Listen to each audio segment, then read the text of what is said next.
starting with the great name of Allah who is very kind and merciful. Hope so आप सबका रमज़ान बहुत अच्छे से गुजर रहा होगा। कल refraction of hard contact lenses हमने थोड़ा सा डिस्कस किया था ओवरव्यू। आज उसकी डिटेल को फर्दर एलेबोरेट करेंगे, ठीक है, कि रिफ्रैक्शन किस तरह से हार्ड कॉन्टैक्ट लेंसेज की हम करते हैं। आपने एक पेशेंट है, उसको हार्ड कॉन्टैक्ट लेंसेज प्रिस्क्राइब करना है, ठीक है। क्यों? क्योंकि उसको एंटीरियर कॉर्नियल एस्टिग्मेटिज्म मौजूद है। तो आप क्या करेंगे, सबसे पहले अब एक पेशेंट है, उसको ज़रूरत पड़ गई कॉन्टैक्ट लेंस की, आपने उसकी सब्जेक्टिव रिफ्रैक्शन तो मस्ट करनी है रिफ्रैक्टिव एरर फाइंड आउट करने के लिए। तो आपने उसकी जब सब्जेक्टिव रिफ्रैक्शन की तो आपके पास कुछ इस तरह से रिज़ल्ट आया कि स्फेरिकल नंबर उसका आया -3.75 और सेल नंबर आया -2.75 एट 175 डिग्री एक्सिस, ठीक है। तो सब्जेक्टिव रिफ्लेक्शन से ये पूरी एक वैल्यू आ गई। अब क्या की आपने उसकी केराटोमेट्री भी की। केराटोमेट्री जैसे कि मस्ट है कॉन्टैक्ट लेंस फिटिंग के लिए, ताकि आपको कर्वेचर्स जो हैं कॉर्निया का जो एंटीरियर सरफेस है उसके कर्वेचर्स, वो भी दो प्रिंसिपल मेरिडियंस पे, यानी कि स्टीपेस्ट और जो फ्लैटेस्ट मेरिडियन है उस पे मौजूद पावर और कर्वेचर वगैरह कैलकुलेट करना है केराटोमेट्री से, ठीक है।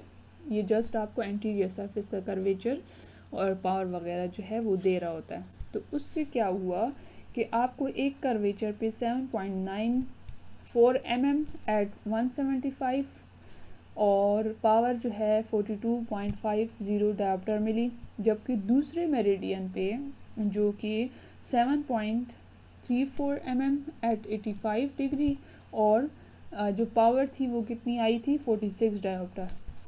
तो अब ये पहला वाला जो है वो हो गया क्या कहते हैं मेरिडियन, और ये दूसरा।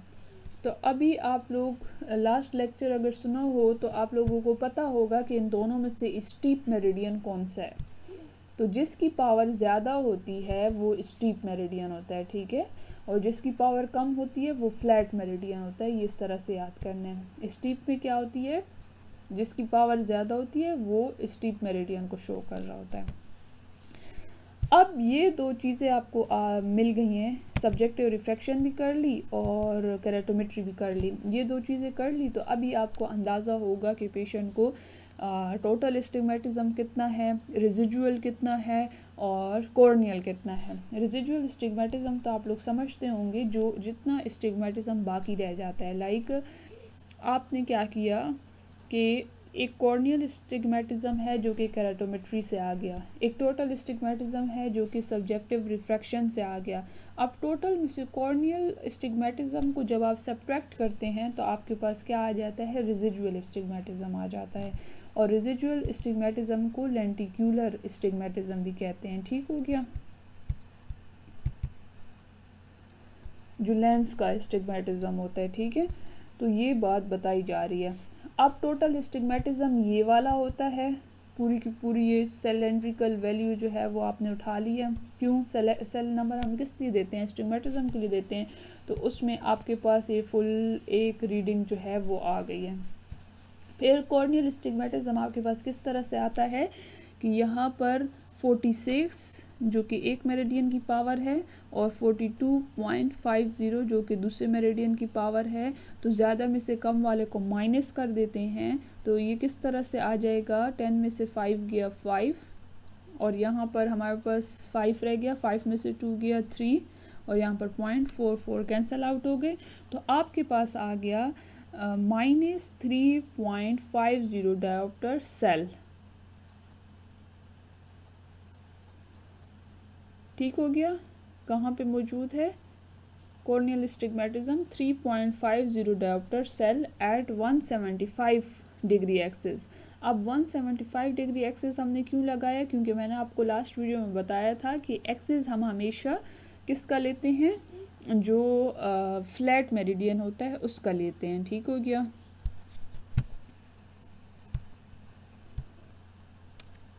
अब ये माइनस कहाँ से आ गया, ये इस तरह से होता है कि आपके पास +42.50 है, ठीक है, और माइनस लाइक डिफरेंस लेना होता है, सब्ट्रैक्ट नहीं करना होता है, यहाँ पर डिफरेंस लेना होता है, माइनस और फिर प्लस 46, ठीक है।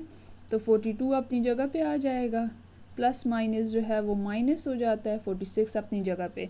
जब इन दोनों में से आप इन दोनों को क्या करते हैं, डिफरेंस लेते हैं, तो माइनस साइन तो 46 के साथ है ना, तो इस वजह से साइन हमेशा डिफरेंस में किसका लगाया जाता है, बड़ी वैल्यू का लगाया जाता है, इस वजह से हम यहाँ पर माइनस लेते हैं, ठीक हो गया। तो ये आ गया हमारे पास क्या, कॉर्नियल एस्टिग्मेटिज्म। अब बात आ गई किसकी, रेजिडुअल एस्टिग्मेटिज्म की।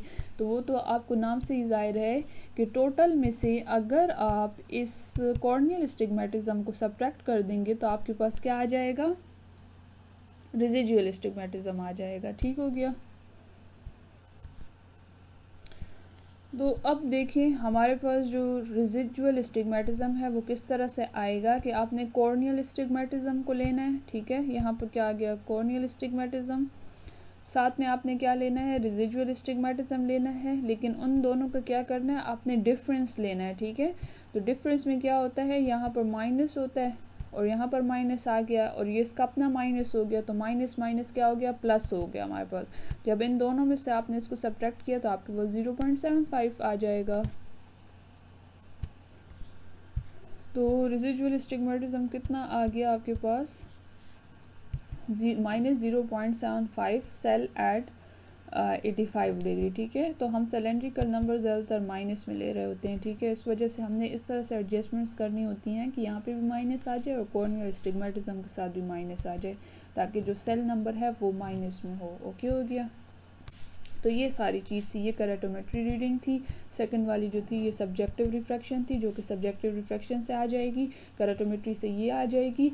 फिर हमने टोटल एस्टिग्मेटिज्म लेना है, ये वाला हो गया टोटल एस्टिग्मेटिज्म जो कि सब्जेक्टिव रिफ्रैक्शन में है।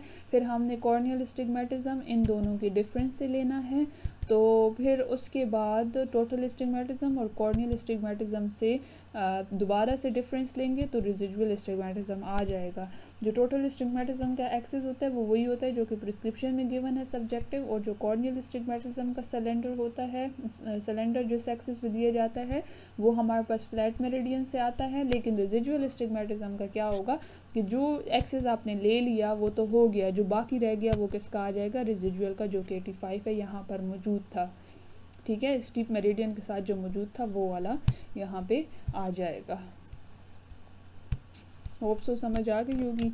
फिर प्रिस्क्रिप्शन के बारे में बता रहे हैं कि अगर आपके पास सिर्फ एंटीरियर कॉर्नियल एस्टिग्मेटिज्म मौजूद है तो आप क्या करेंगे, हार्ड लेंसेज देंगे। अब आपको कैसे पता चलेगा कि एंटीरियर कॉर्नियल एस्टिग्मेटिज्म मौजूद है, वो इस तरह से आपको मालूम होगा कि यहाँ पर आप देखेंगे इस तरह से दो वैल्यूज़ आई हुई हैं, एक करैटोमेट्री की और एक सब्जेक्टिव रिफ्रैक्शन। अगर सब्जेक्टिव रिफ्रैक्शन की ये -2.75 है और यहाँ पर डिफरेंस जब हम लेते हैं तो कॉर्नियल एस्टिग्मेटिज्म भी हमारे पास -2.75 आ जाता है। तो जब टोटल में से आप इस कॉर्नियल एस्टिग्मेटिज्म को जो है माइनस करेंगे तो वो 0 आ जाएगा। तो इसका ये मतलब होगा कि लेंटिकुलर रेजिडुअल एस्टिग्मेटिज्म आपके पास मौजूद ही नहीं है और जस्ट कॉर्नियल एस्टिग्मेटिज्म है। नहीं समझ आई, फिर से बता देती हूँ। टोटल एस्टिग्मेटिज्म हमारे पास है -2.75 और यहाँ पर हम लोग अगर वैल्यूज़ इस तरह से ले लेते हैं कि हमारे पास जो कॉर्नियल एस्टिग्मेटिज्म है वो भी -2.75 आ जाए, तो टोटल में से जब कॉर्नियल को हम सब्ट्रैक्ट करेंगे तो हमारे पास तो 0 आ जाएगा ना डिफरेंस लेने से। तो जब 0 आ जाए तो उससे क्या होता है कि रेजिडुअल एस्टिग्मेटिज्म 0 हो गया, तो हमारे पास जस्ट कॉर्नियल एस्टिग्मेटिज्म रह गया। तो जब कॉर्नियल एस्टिग्मेटिज्म रह गया जस्ट, तो फिर उसके लिए हम लोग हार्ड कॉन्टैक्ट लेंसेज स्फेरिकल दे सकते हैं। लेकिन अगर नहीं रहा और साथ में रेजिडुअल भी है तो फिर हम दूसरे काइंड ऑफ लेंसेज की तरफ जाएंगे, टॉरिक लेंसेज की तरफ चले जाएंगे, ठीक है। ये देखें इस तरह से आएगा -2.75, यहाँ पर भी -2.75 आ गया, तो माइनस माइनस प्लस हो गया, ठीक है, क्योंकि हम डिफरेंस ले रहे हैं ना। इस बात को समझने की कोशिश करें, -2.75 डिफरेंस लिया जाता है, ठीक है, और यहाँ पर भी -2.75, तो ये माइनस माइनस आपस में मल्टीप्लाई होकर प्लस हो जाते हैं, इसलिए -2.75 और +2.75 आपस में एक दूसरे को कैंसल आउट करके 0 रेजिडुअल एस्टिग्मेटिज्म दे देंगे। तो जब रेजिडुअल लेंटिकुलर एस्टिग्मेटिज्म 0 हो गया तो उसका मतलब है आपके पास सिर्फ जस्ट कॉर्नियल एस्टिग्मेटिज्म रह गया ना, जो कि इस केस में -2.75 सिलेंड्रिकल होगा, ठीक है, डायोप्टर। तो जब इस तरह से होगा तो आप कौन से लेंस देंगे, हार्ड स्फेरिकल लेंसेज देंगे। तो यहाँ पर ये सारी बात बताई जा रही है। फिर प्रिस्क्रिप्शन रेंज कितनी होनी चाहिए? अगर आपके पास विद द रूल एस्टिग्मेटिज्म है, और विद द रूल का मैंने आप लोगों को बताया था कि वर्टिकल की अगर पावर ज़्यादा होगी हॉरिजॉन्टल से तो विद द रूल होगा। मेरिडियन की बात कर रही हूँ, ठीक है। तो उसमें क्या है, अगर आपके पास एस्टिग्मेटिज्म 0.75 डायोप्टर सिलेंड्रिकल से लेकर 3 डायोप्टर सेल है तो फिर आप हार्ड स्फेरिकल लेंसेज दे सकते हैं, ठीक है। और अगर अगेंस्ट द रूल में 2 डायोप्टर सेल तक आपके पास एस्टिग्मेटिज्म मौजूद है अगेंस्ट द रूल में, तो तब भी आप हार्ड स्फेरिकल लेंसेज जो हैं वो दे सकते हैं। लेकिन अगर इससे ज़्यादा हो जाता है, 3 से 3.5 हो जाता है विद द रूल में, और अगेंस्ट द रूल में 2 से 0.5 या 7.5 इस तरह से हो जाता है, तो फिर आप हार्ड स्फेरिकल लेंसेज नहीं दे सकते। दूसरे डिफरेंट काइंड ऑफ लेंसेज की तरफ जाएंगे जिनमें टोरिक लेंसेज भी हो सकते हैं और डिफरेंट काइंड्स के लेंसेज जो हैं वो हो सकते हैं। यहाँ पर मैंने एक बात की, जो हार्ड स्फेरिकल कॉन्टैक्ट लेंसेज होते हैं वो एंटीरियर कॉर्नियल एस्टिग्मेटिज्म के लिए दिए जाते हैं। वो क्यों? क्योंकि हमें पता है हार्ड कॉन्टैक्ट लेंसेज क्या करते हैं, जो कॉर्निया की इरेगुलरिटीज़ हैं उसको ख़त्म करते हैं। तो वो एंटीरियर कॉर्नियल सरफेस की कर सकते हैं, लेकिन पोस्टीरियर की तो नहीं कर सकते ना। पोस्टीरियर कॉर्नियल इरेगुलरिटीज़ हों या फिर लेंस की इरेगुलरिटीज़ हों तो वो आरजीपी लेंसेज जो हार्ड लेंसेज होते हैं उनसे ठीक नहीं हो सकती। इस वजह से हम कहते हैं कि एंटीरियर कॉर्नियल एस्टिग्मेटिज्म के लिए हार्ड स्फेरिकल लेंसेज यूज़ कर सकते हैं। पोस्टीरियर की इरेगुलरिटी को हार्ड स्फेरिकल लेंसेज से हम ठीक नहीं कर सकते। फिर हमारे पास रिफ्रैक्शन जो है, रिफ्रैक्शन में हम लोग ये पढ़ रहे हैं कि जो हार्ड कॉन्टैक्ट लेंसेज हैं जो हम पेशेंट को देख रहे हैं उसकी बैक वर्टेक्स पावर कितनी होनी चाहिए, तो वो डिटरमाइन हम 2 तरीक़ों से कर सकते हैं। एक हमारे पास जो होता है वो इम्पीरियल मेथड होता है और दूसरा जो है ट्रायल लेंस मेथड होता है, ठीक है। इम्पीरियल मेथड में जस्ट फार्मूला यूज़ करते हैं जब हमारे पास ट्रायल लेंस नहीं होता, और ट्रायल लेंस मेथड में जो है वो ट्रायल लेंसेज होते हैं तो वो यूज़ करके हम जो है बैक वर्टेक्स पावर जो है लेंसेज की वो कैलकुलेट कर लेते हैं, ठीक हो गया। और बैक वर्टेक्स पावर को तो आप लोगों को पता है कि ये इफ़ेक्टिव पावर होती है लेंस की, ठीक है, जो कि इसकी बैक सरफेस पे मेजर की जाती है, जो साइड हमारे पास आई के क्लोज होता है ना उस साइड पे। और इसमें क्या होता है, ये स्टैंडर्ड वे है आपके पास स्पेक्टिकल लेंसेज और कॉन्टैक्ट लेंसेज की पावर को स्पेसिफाई करने के लिए, ठीक है, क्योंकि यही वो करता है ना, रिप्रेजेंट करेगा कि किस तरह से लाइट जो है रेटिना के ऊपर पड़े। तो बैक वर्टेक्स पावर जो है ये हमारे पास इफेक्टिव पावर है लेंस की, जो कि इसकी बैक सरफेस पर कैलकुलेट की जाती है, और यही रिप्रेजेंट करता है कि लाइट रेटिना के किस पॉइंट पे जो है वो फोकस होगी। और स्पेक्टिकल लेंस और कॉन्टैक्ट लेंसेज की पावर जो है ना वो स्पेसिफाइड होती है बैक वर्टेक्स पावर की फॉर्म पे, ठीक है। तो बैक वर्टेक्स पावर को हम कैलकुलेट करेंगे इम्पीरियल और ट्रायल लेंस मेथड के ज़रिए। इम्पीरियल मेथड में फिर क्या होता है कि जब आपके पास ट्रायल लेंसेज वगैरह नहीं होते तो फिर आपने पावर को कैलकुलेट करना होता है बीवीपी के फार्मूले से। बीवीपी का फार्मूला तो हमने कल पढ़ा था ना कि back vertex power is equal to spectacle power और divided by 1 minus back vertex distance, spectacle power into back vertex distance, ठीक है। तो back vertex power is equal to power of spectacles over 1 minus BVD into power of spectacle, ठीक है। फिर कह रहे हैं कि अगर पोस्टीरियर एस्टिग्मेटिज्म आपके पास 0.75 डायोप्टर है तो आप उसको क्या कर सकते हैं, उसकी हाफ ऑफ द वैल्यू को, मतलब इसको 2 पे डिवाइड कर दो, जितनी वैल्यू आ गई तो उसको आप स्फेरिकल पावर में ऐड कर लेंगे, जो सब्जेक्टिव रिफ्रैक्शन में स्फेरिकल पावर आई होगी ना उसमें ऐड कर लेंगे। अदरवाइज़ हमने पीछे पढ़ा था कि एंटीरियर एस्टिग्मेटिज्म में देते हैं, पोस्टीरियर एस्टिग्मेटिज्म में नहीं देते हार्ड कॉन्टैक्ट लेंसेज, ठीक है। जब कॉर्नियल एस्टिग्मेटिज्म होता है तब देते हैं। लेकिन पोस्टीरियर एस्टिग्मेटिज्म की वैल्यू अगर कम है, बहुत ज़्यादा सिग्निफिकेंट नहीं है, लाइक 0.75 डायोप्टर तक है, तो फिर तो खैर है, तब भी हम दे सकते हैं हार्ड कॉन्टैक्ट लेंसेज। लेकिन उसमें क्या करना होगा कि फिर 0.75 डायोप्टर इसका हाफ भी आपने स्फेरिकल पावर में ऐड करना होगा कॉर्नियल एस्टिग्मेटिज्म के साथ साथ, ठीक है। जो सेकंड मेथड है वो बैक वर्टेक्स पावर को हार्ड कॉन्टैक्ट लेंसेज की मेजर करने का, वो ट्रायल लेंस मेथड है। इसमें क्या होता है, सबसे पहले आपने लेंस के साइज़ को डिटरमाइन करना होता है और फिर उसके बाद ओवर कोरेक्शन देनी होती है on trial lens is done, ठीक है। इसका क्या मतलब कि स्टेप बाय स्टेप प्रोसेस करना होता है, ठीक है। वो किस तरह से होता है कि आपने लेंस के साइज़ को सबसे पहले डिटरमाइन करना है, उसका बेस कर्व क्या होना चाहिए, बैक ऑप्टिक जोन डायमीटर वगैरह क्या होना चाहिए। तो उसके लिए आप एक जो ट्रायल आरजीपी लेंस होगा उसको सेलेक्ट करेंगे, और वो किस बेसिस पे सेलेक्ट करेंगे, कैरेटोमेट्री की रीडिंग्स और जो कॉर्नियल टोपोग्राफी वगैरह की होती है उससे जो वैल्यूज़ आई होती हैं उसकी बेसिस पे आपने आरजीपी लेंस सेलेक्ट करना है।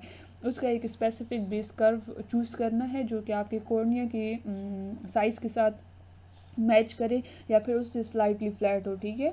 और फिर उसके बाद उसका डायमीटर इस तरह से सेलेक्ट करना है कि आपको फुल कॉर्नियल कवरेज मिले, ठीक है, और मूवमेंट वगैरह जो है ना ऑप्टिमल हो। इसके अलावा फिर आपने लेंस आई में प्लेस करके देखना है कि फ़िट किस किस्म का है, मूवमेंट कितनी है, सेंट्रेशन किस तरह से है, ठीक है।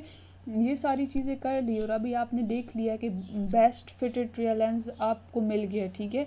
और अब आपने क्या करना है, उसकी ओवर रिफ्रैक्शन करनी है। क्यों करनी है ओवर रिफ्रैक्शन? वो इसलिए कि पावर की एडजस्टमेंट कर सकें आप। क्यों? क्योंकि हमने तो वो वाली पावर का लेंस रख दिया ना कैरेटोमेट्री की बेसिस पे, और जो सब्जेक्टिव रिफ्रैक्शन वगैरह की बेसिस पे हमारे पास जो कॉर्नियल रिफ्रैक्शन कॉर्नियल टोपोग्राफी वगैरह की उसकी बेसिस पे हमने लेंस डाल दिया। अब हम देखना चाहते हैं कि कहीं कोई रेजिडुअल एस्टिग्मेटिज्म या कोई स्मॉल पावर चेंज वगैरह तो नहीं है, तो हम वो फाइंड आउट करेंगे ओवर रिफ्रैक्शन से। हमने क्या करना होगा, ओवर रिफ्रैक्शन में हम ट्रियल लेंसेज जो हैं स्पेसिफिक पावर की वो एडजस्ट करते जाएंगे, और फिर हम आखिर में क्या करेंगे, जो फाइनल आरजीपी लेंस की पावर होगी उसको कैलकुलेट करेंगे by adding the over refraction to the trial lens power. क्या मतलब कि जो हमारे पास कॉन्टैक्ट लेंस है उसकी एक स्पेसिफिक पावर है ना जो कि हमने पेशेंट की आई के अंदर प्लेस किया हुआ है, लेकिन रेजिडुअल एस्टिग्मेटिज्म और जो स्मॉल अमाउंट की चेंज आ रही है पावर की वो हम ट्रियल लेंसेज पुट करके चेक कर रहे हैं, ठीक है। तो उससे हमें वो पता चल जाएगी। तो अब हमने क्या करना है, जो कॉन्टैक्ट लेंस की पावर है और वो जो ओवर रिफ्रैक्शन में जो लेंस की पावर है उन दोनों को ऐड करके जो फाइनल कॉन्टैक्ट लेंस है वो बनवाएंगे पेशेंट के लिए। किस तरह से होता है? इस तरह से होता है कि आपने सबसे पहले क्या किया कि trial lens of specific power patient की आई में डाल दिया। लेट सपोज 3 डायोप्टर का डाल दिया हमने, ठीक है। फिर हम ओवर रिफ्रैक्शन करते हैं जिससे हमारे पास क्या आ जाता है, लेट सपोज -0.50 आ जाता है। तो अब हम 3 डायोप्टर वाला लेंस पेशेंट को नहीं देंगे बल्कि 3.50 डायोप्टर वाला देंगे लेंस, ठीक है, माइनस में। तो ये मेथड जो है हमारे पास बेस्ट फिट को भी शो करता है और बेस्ट ऑप्टिकल करेक्शन भी देता है। तो मेरे ख्याल से आज के लिए इतना बहुत है, लेकिन आई ट्राई माय बेस्ट कि आज जो है ये कॉन्टैक्ट लेंसेज का जो सिस्टम है वो ख़त्म हम कर लें। इसके बाद एकोमोडेशन एंड कन्वर्जेंस की 2 स्लाइड्स पीछे मैंने छोड़ी हैं वो पढ़ लेंगे, और आगे नेक्स्ट जो है मेरे ख्याल से क्या चीज़ है, हर चीज़ अलग अलग से किस तरह से डिटरमाइन करते हैं, यानी कि refraction and back optic zone radius के आप किस तरह से बैक ऑप्टिक जोन रेडियस जो है वो हार्ड कॉन्टैक्ट लेंसेज का डिटरमाइन करेंगे। फिर पॉजिटिव ट्रियल लेंस क्या होता है, नेगेटिव क्या होता है, और स्टिग्मेटिक कॉर्निया की फिटिंग जो है हार्ड लेंसेज से हम किस तरह से फिट देंगे, ठीक है। फिर back optic zone radius selection क्या होनी चाहिए, उसकी बाइकर्व लेंस डिज़ाइन में क्या क्या होना चाहिए, ठीक है। अल्टरनेट मेथड हम देखेंगे कि हम कौन सा दूसरा अल्टरनेट यूज़ कर सकते हैं। ऑप्टिकल बैक सरफेस डिज़ाइन में ये सारी चीज़ें आ गई हैं कि हार्ड कॉन्टैक्ट लेंस फिटिंग हम कर रहे हैं स्टिग्मेटिज्म के पेशेंट के लिए, तो उसके क्या क्या डिज़ाइन होने चाहिए, किस तरह से रिलेशनशिप क्या है, ठीक है। ये सारी चीज़ें हम पढ़ेंगे। फिर उसके बाद थोड़ा सा ही रह जाएगा इंशाल्लाह रोज़ बंगाल वगैरह फ्लोरोसिन, और फिर ख़त्म इंशाल्लाह।